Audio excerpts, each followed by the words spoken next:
doing, only better.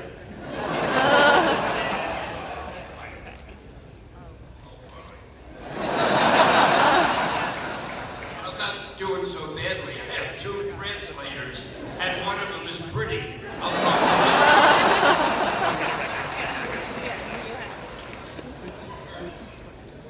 Are we finished? We go No, No, talk to us about Spider-Man.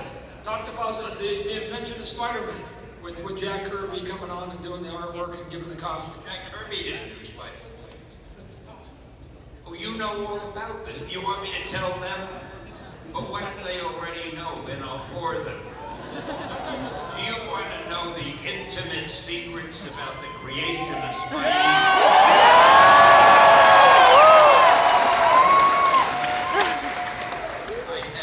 This had better be good, too. See, he interrupts. That's what I hate about this man. He interrupted me.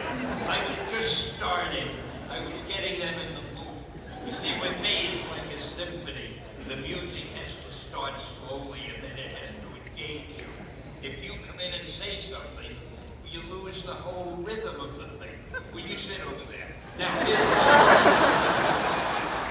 I love this man, but I have no taste. So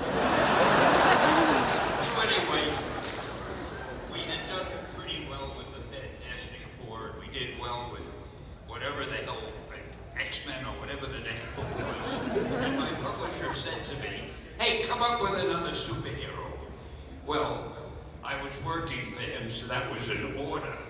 So I was trying to think of something unique. And I sat around in my room and I saw a fly crawling on the wall. And I thought, boy, wouldn't it be cool to have a superhero who could stick to walls like a... No, I'm not telling you the truth. I just realized that was years ago, and they didn't have the word cool. I probably said, wouldn't it be groovy who could walk on walls? So I thought that was a good idea. So then I needed a name. So, okay, Flyman, nah. Mosquito Man, and I went down the list. And then I got to Spider-Man. Oh, it sounded so dramatic. And then I think I'm gonna make him a teenager, because that'll be different. There are no real teenage superheroes. And I'll give him a lot of personal problems. Oh, I was getting excited about this. So I ran into my publisher, and I told him what I just told you. And he said in words that will live in infamy, he said, that is the dumbest idea I have ever heard. He said, you can't call the character Spider-Man because people hate spiders. You can't have him be a teenager. A teenager can only be a sidekick.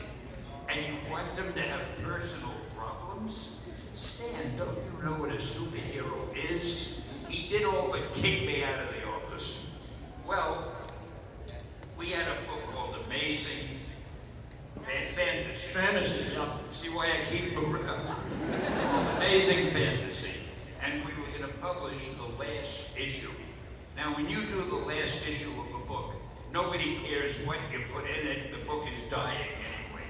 So to get it out of my system, I said, I'm going to put Spider-Man in that book. And I called Jack Kirby, who at that time was the guy I went to for everything. And I asked him to draw Peter Parker, make him just an ordinary kid and so forth. And he drew a page that was beautiful. But I didn't feel he had Peter Parker. See, Jack makes everything look heroic. He made Peter Parker look like Captain America.